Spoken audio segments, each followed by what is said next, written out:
Good afternoon, everyone, and welcome to this collective conversation, which is organized by the Collective for the Political Determinants of Health.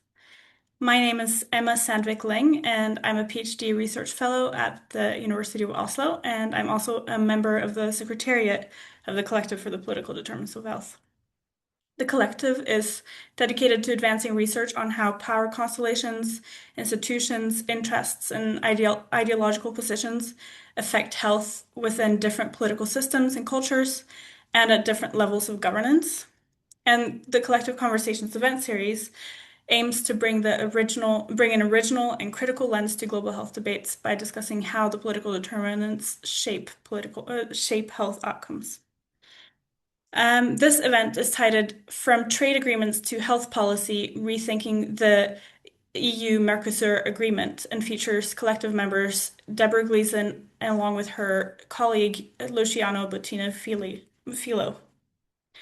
I just have a few housekeeping points to go through before we start. So first of all, the first half of this event, meaning the speaker presentation, will be recorded and made available online after the event. However, the Q&A section is not recorded.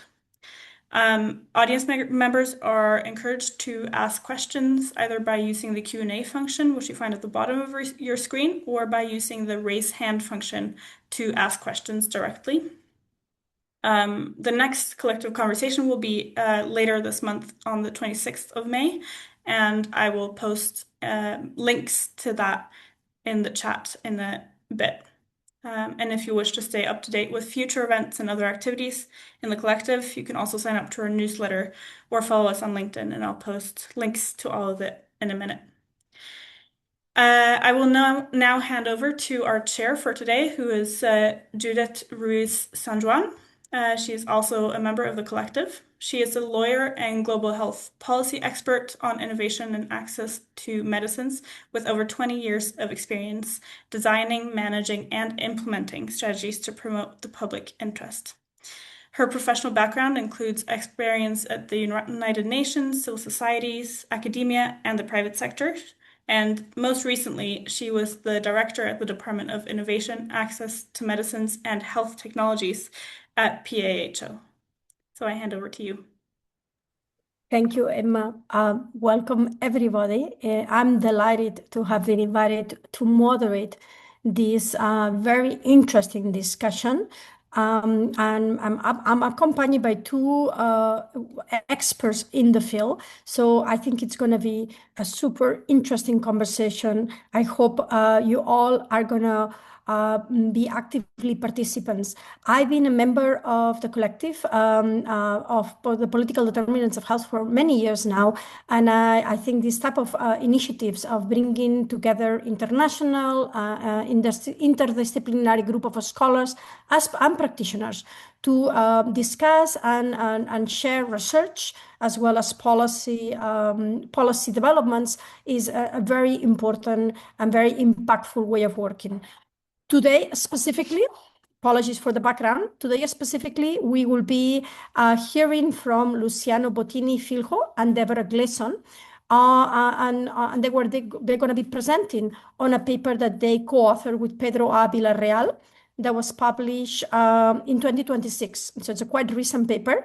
And it's a paper called Treated as a Global Health Law Space Amid a Crisis in Multilateralism, a critical look at the EU-Mercosur Agreement. As I mentioned, our two speakers are experts in the field, and I think it's going to be a really important opportunity to learn from their research and their findings and the case study that is quite innovative that are going to present to us today. Deborah Gleeson is a professor of public health at La Trobe University, Australia, where she leads the discipline of health practice and management and teaches postgraduate subjects in health policy and health law. Deborah's research focuses on public health policy, particularly at national and international levels, and the interface between these levels. Her primary interest area is the implications of the international trade agreements for public health, pharmaceutical policy, and access to medicines. If I can add a personal touch to her presentations, Deborah and I met several years ago when we were both following the rounds of negotiations of the Trans-Pacific Partnership.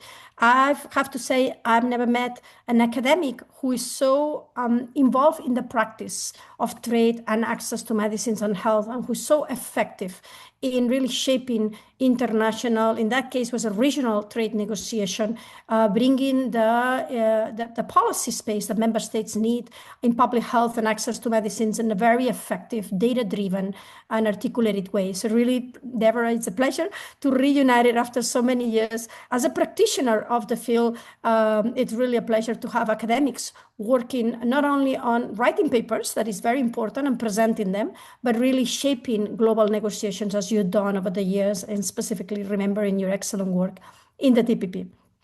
Luciano Bottini Filho is a senior lecturer at the Helena Kennedy Center for International Justice at Sheffield Hallam University in the UK. Professor Bottini explores human rights within global health law and governance, in particular how state obligations steer resource mobilization and priority setting decisions. I have to admit, I just met Professor Bottini, but I have to say that I was really impressed with the paper that you co-authored and led, the paper that you're presenting today, because for many years we have seen, of course, trade and health as being key political determinants of health, the relationship between trade and health. And we have paid quite a lot of attention, practitioners and scholars alike, in some of the more global negotiations, including, of course, negotiations of trade and health relevant at the WTO, as well as major global negotiations, regional negotiations, and bilateral negotiations. We have seen traditionally trade agreements as instruments of economic policy, as you said in your paper, rather than health policy. But many of the provisions in trade agreements, both globally, regionally, and bilaterally, have a direct impact in the policy space and the health systems that member states are designing. This case study that you're presenting today is quite innovative, because I think you're presenting evidence of a potential shift in the relationship between trade and health, and several levels of innovations that you have observed in this agreement in terms of the specific provisions that member states at the EU-Mercosur level have negotiated that could have positive implications for health. So I really think I'm looking forward to your presentation and to the discussions. As Emma said, the run of show of this event is going to be around 20 minutes of presentations, followed by around half an hour of interactions with the audience. You can pose your questions by raising your hands, putting your question in the Q&A that you will see at the bottom of the screen, or in the chat.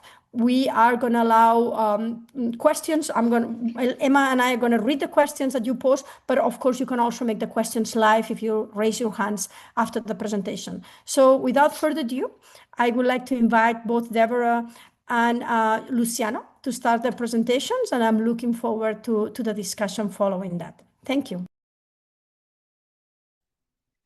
Thank you so much, Judith, for that wonderful introduction, and Emma as well for setting the scene for the presentation. I just want to check whether people can see my slides. Have they popped up now? Wonderful, thank you. Thank you very much. Great, so we'll be talking about the EU-Mercosur trade agreement today, which was fairly recently finalised.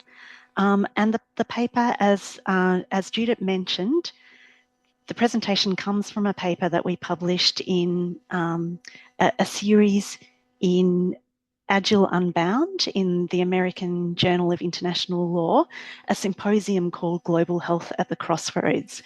And the idea for this paper came from Luciano. It was his brainchild to look at the ways that the EU-Mercosur trade agreement kind of broke some new ground in terms of EU trade agreements.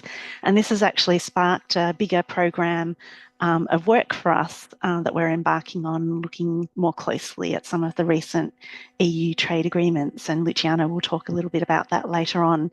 So I'd just like to acknowledge Luciano as the lead author of the work that we're presenting today, and also our colleague Pedro A. Villarreal, who has a lot of expertise when it comes to EU trade and health law. Okay, so I'm going to start first with a bit of background about some of the recent shifts in global governance and trade, and tell you a little bit about the EU-Mercosur trade agreement. I know many people who come to these collective conversation series know a little bit about trade and health, but perhaps don't have the full picture. So we'll start off by kind of putting this in a bit of context and letting you know some of the background. Then we'll cover the objective of the piece of work, and I'm going to talk about the first really significant shift that we saw in this trade agreement in terms of a lack of really stringent intellectual property provisions. Then I'll hand over to Luciano, who will talk about 3 other areas in which we saw some innovations in this trade agreement around efforts towards sustainability, health procurement protection, and One Health and antimicrobial resistance, which was a particularly noticeable first in this trade agreement. And then we'll wrap up with some conclusions before we hand over to questions from the audience. So in terms of the background, you'll all be really familiar with the fact that we're at a very turbulent time in history at the moment, where we're seeing a lot of disruption to global governance and trade regimes, particularly associated with the second Trump presidency. We're seeing growing state disengagement from global governance institutions, particularly with the US withdrawing from the WHO, and Argentina has also recently withdrawn from the WHO. So we're seeing a real sort of shift from the global order that's been in place since the Second World War, and a lot of sort of fragmentation and turbulence there. We've seen preferential alliances increasingly replace multilateralism. This is not something that's a really recent shift, but sort of an intensification of a process that's been happening for a while. And from 2015 to 2022, we've seen the number of regional trade agreements in force expand from 290 to 385. So a lot more sort of emphasis on regional trade agreements, which includes both those sort of big agreements crossing, regions, and also bilateral agreements. So we're using the term regional trade agreements to include both bilateral agreements along with those larger plurilateral agreements that are negotiated outside of the World Trade Organization. And traditionally, as Judith said, trade agreements have been studied in terms of their health risks. So traditionally, trade agreements have been seen as a very separate thing from health policy. And really, we've focused, from the health point of view, we've focused on the sorts of risks that they represent for access to medicines, for policy space for governments to introduce health policies and maintain those health policies. But with this new turbulence, we were interested in looking at whether there's some new space opening up for advancing health policies because of this shake-up of the trade environment. And certainly we saw some signs with the EU-Mercosur agreement that could be happening. So a bit of background about the EU-Mercosur agreement. So it's an agreement between the European Union and the Southern Common Market. So Mercosur is a customs union between Argentina, Bolivia, Brazil, Paraguay, and Uruguay. So the agreement is quite big overall when you think of the EU as comprising 27 member states along with the Mercosur countries as well.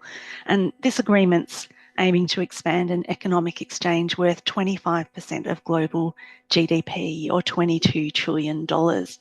So it really is quite a significant agreement in terms of the number of countries, the population and regions that are covered in this agreement, as well as the size of the sort of economic exchange there.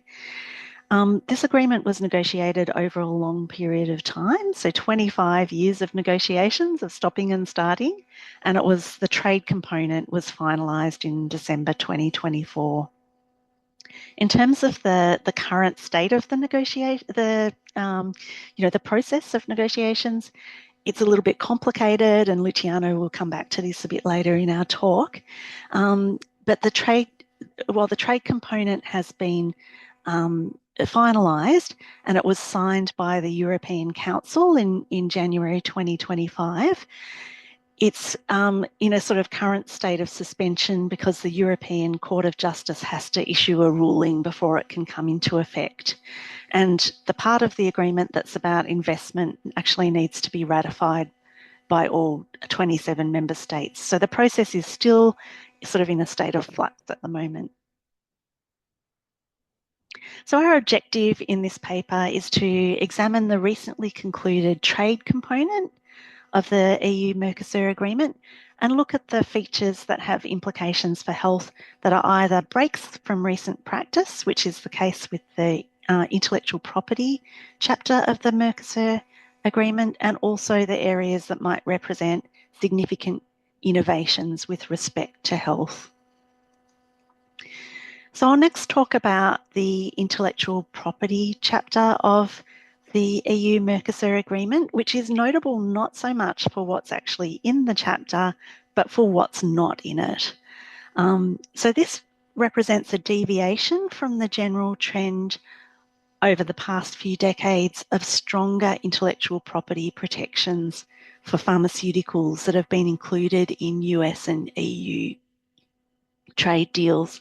So there's a very well-documented trend since the conclusion of the agreement on trade-related aspects of intellectual property rights at the World Trade Organization in the 1990s of increasingly strong intellectual property protections being included in trade agreements negotiated by the US and the EU. There's a very large literature on that topic. It hasn't been an uninterrupted trajectory of stronger IP protections, but that's been the overall trend. And we've seen a lot of different ways in which trade agreements have introduced incrementally stronger intellectual property protections that have delayed the entry of generic pharmaceuticals to the market and have increased the time in which new patent protected or pharmaceuticals covered by other forms of exclusivity have been able to command high prices and keep competitors out of the market. So some of those TRIPS plus provisions, which is what we tend to call these provisions that go further than the TRIPS agreement or the agreement on trade-related aspects of intellectual property rights, include things like extensions to the period during which new drugs are under patent. The TRIPS agreement includes 20 years, a minimum of 20 years of patent protection, but many US and EU trade agreements have extended that period. We've also seen intellectual property protection in terms of regulatory data protection. So protecting the data that's submitted to regulatory agencies like the Food and Drug Administration in the US, for example, that can even extend the period of intellectual property protection after a drug comes off patent.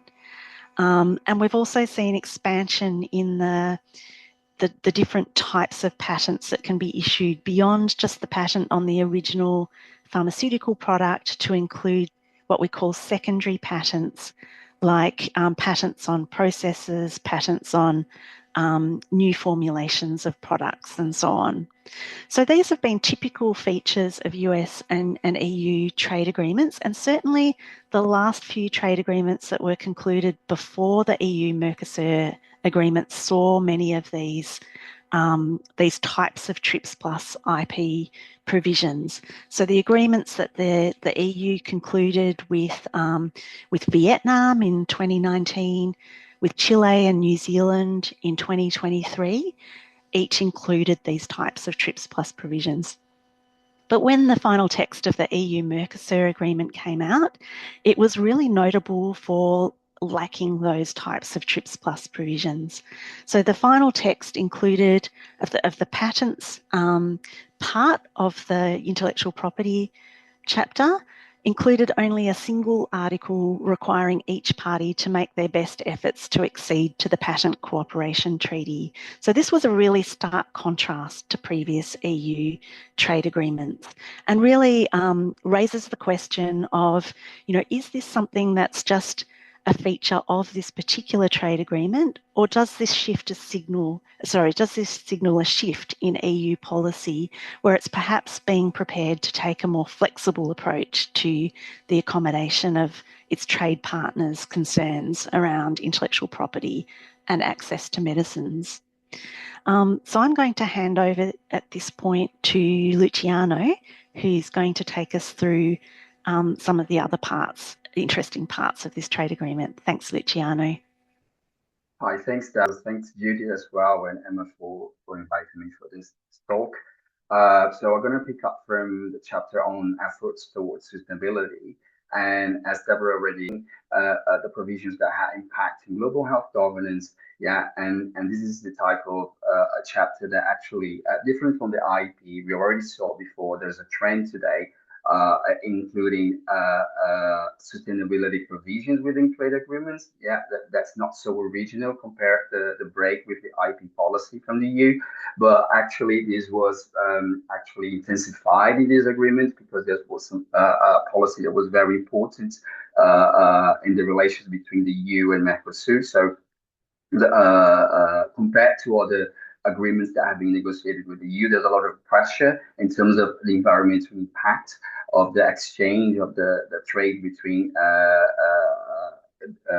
Europe and in particular Brazil in terms of deforestation or biodiversity, especially in livestock production, yeah, and for animal farming, yeah.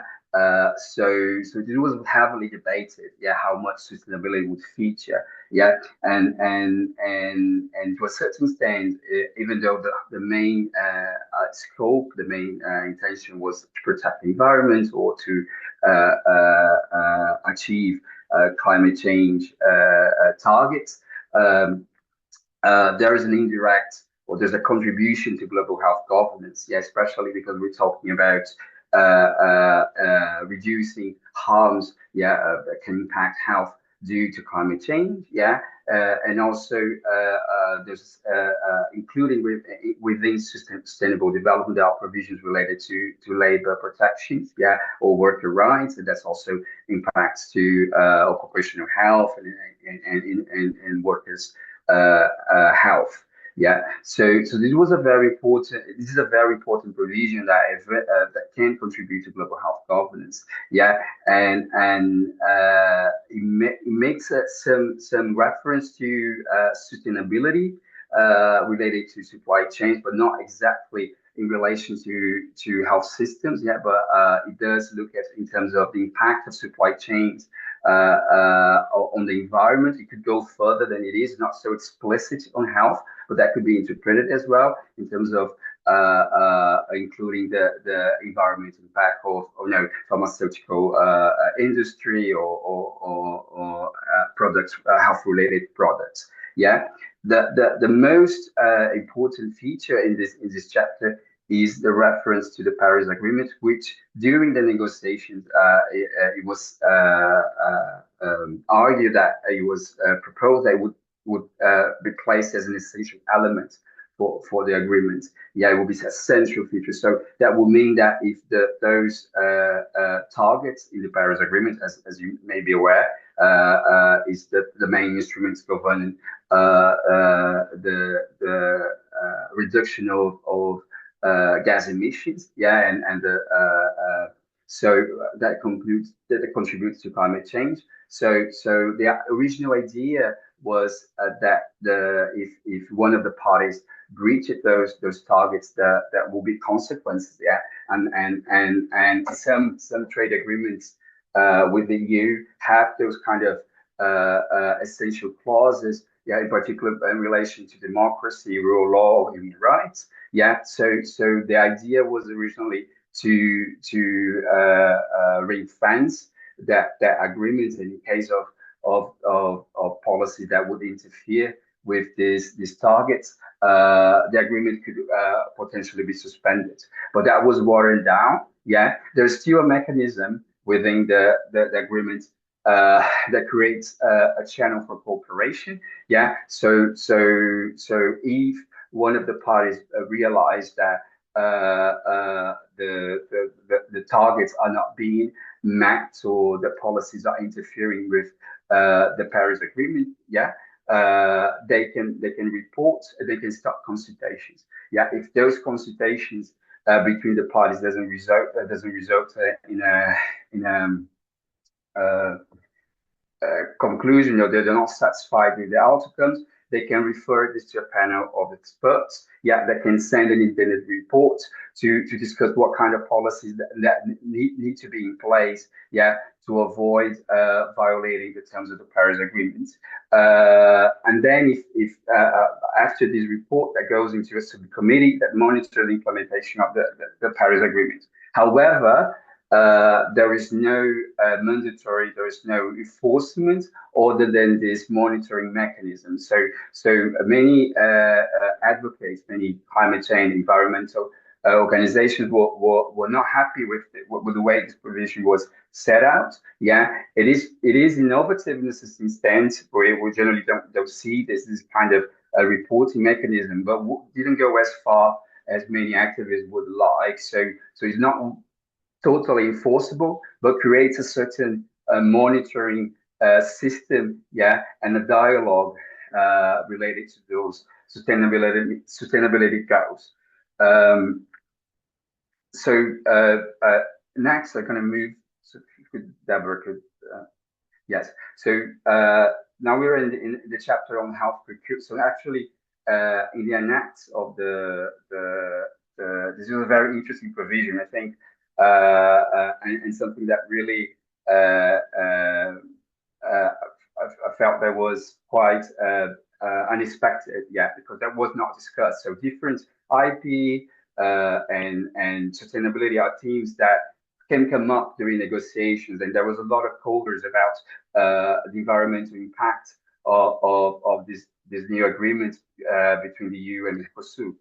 What we never saw during the negotiations within 25 years was any kind of intention to create special provisions related to health procurement, and that was a clause that only Brazil was able to attain. Yeah, the other countries don't have. So they established that.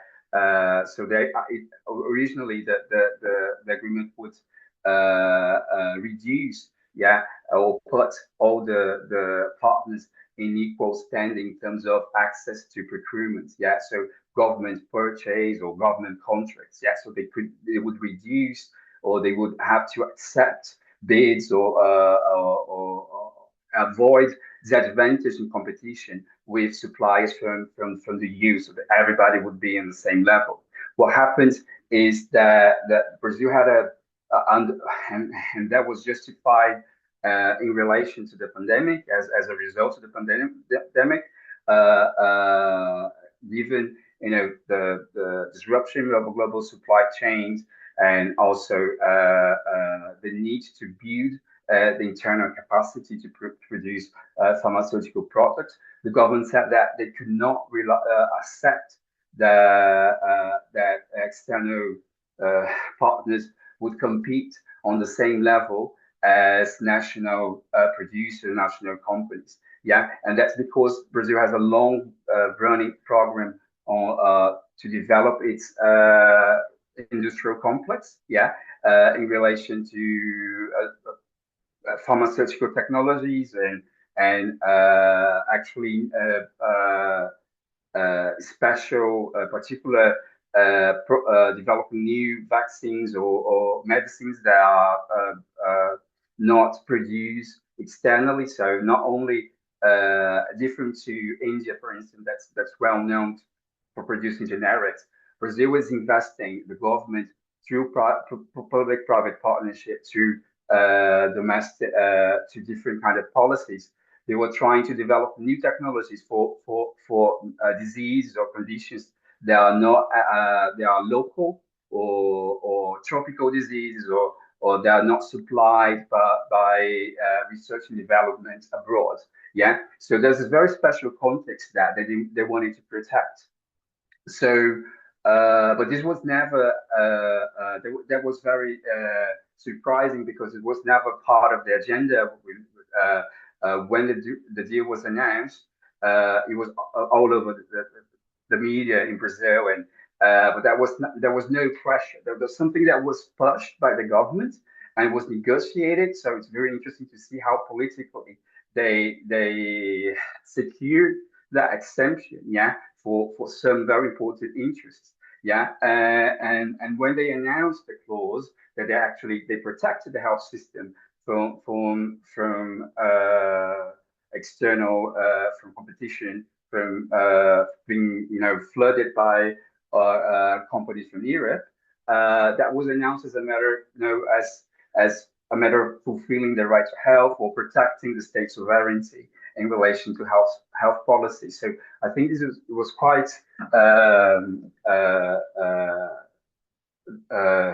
original, quite important, yeah, and a good lesson in terms of trade agreements negotiating process. So I'll move to the last section. Yeah. So just a bit of an introduction. So there's a chapter on technical cooperation in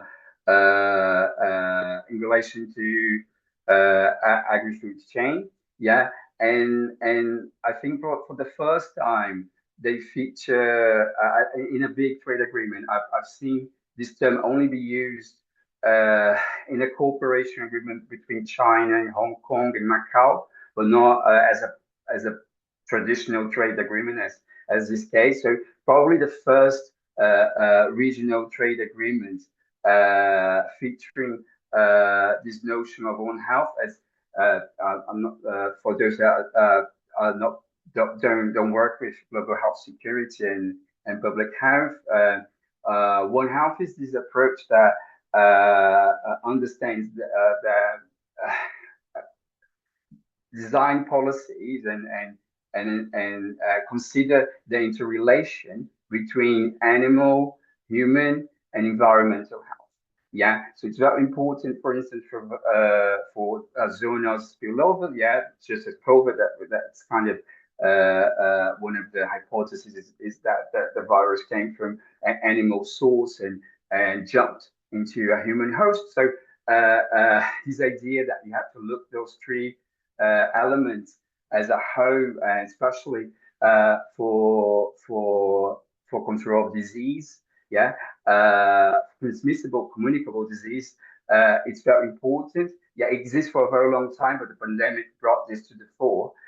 So it features, yeah, and it's especially important in the case of because of the type of exchange, the type of trade that was being negotiated, because antimicrobial resistance is a particular problem when you consider the trade of livestock. Yes, so Brazil, for instance, and Argentina as well is a higher one of the largest producers of meat and pork and poultry. So this was actually on the agenda. So they used the trade to create. This is not as a set of commitments, but it opens a space for cooperation dialogues to create policies and try to develop strategies to avoid certain issues that arise from this intensive production of meat and livestock, etc., and especially antimicrobial resistance, because that's directly connected, because we know that those type of farms, they rely on this type of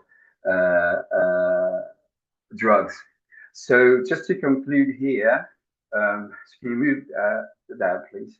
So we've seen with this, so it's four main areas. We've seen a lot of innovation and kind of gave us hope that even though we have this multilateral tension and difficulty to reach, large consensus and stability internationally, you still can find, you can still deal with global health governance through other means, through trade agreements. There's a space to negotiate this kind of provisions, and it's actually happening in practice, So we should be aware of those, avenues of discussion. So we've seen TRIPS, a new policy or a shift in the orientation of IP provisions with the EU.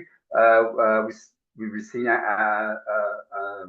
provisions related to sustainability, notion that the public health system may be protected through exclusion of procurement, and also cooperation in One Health. So that's quite this package as a whole. We can see that global health features somehow in this trade agreement. And next slide, please. So what we didn't know when we started, because we look at those that text in 2024.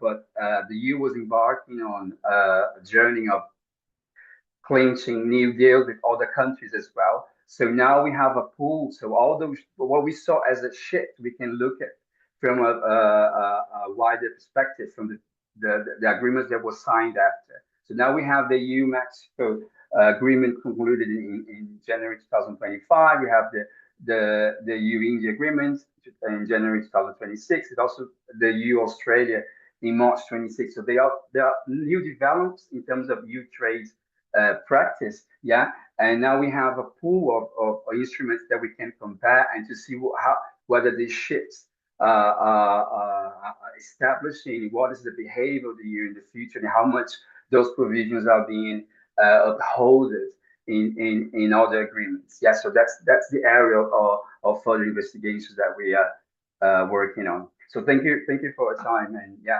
there's a paper on the journal of the American Journal of International Law. It's open access, and we discussed all those provisions in more detail there. Thank you so much, Luciano. Thank you so much, Deborah. A link to the paper is in the chat. I strongly recommend it for everybody to download it and read it in detail, because these presentations do not make justice to the richness of the paper, although they were excellent presentations. The paper is really rich, and strongly recommend that everybody downloads it and read it. Now it's the time for the question and answers. We have around 20 minutes left, so please raise your hand, put the question in the Q&A or in the chat, whatever format is more comfortable for you. While we wait for somebody to break the ice and ask the first question, I'm going to go and ask the first question. I'm going to use my moderator prerogative.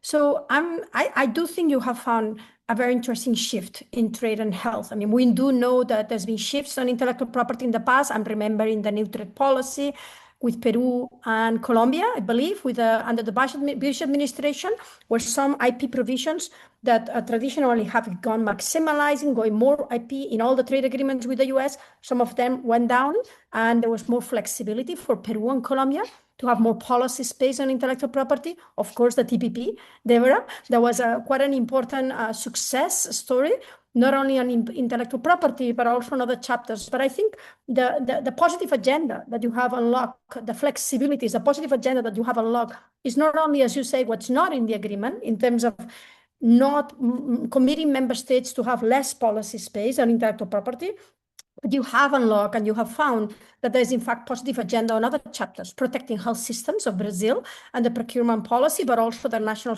industry, the innovation industry, the sustainability elements, the antimicrobial resistance, the One Health. So this is a very interesting trend, and I can't wait to see the next steps of your research to see if this is really replicated in other trade agreements with the EU.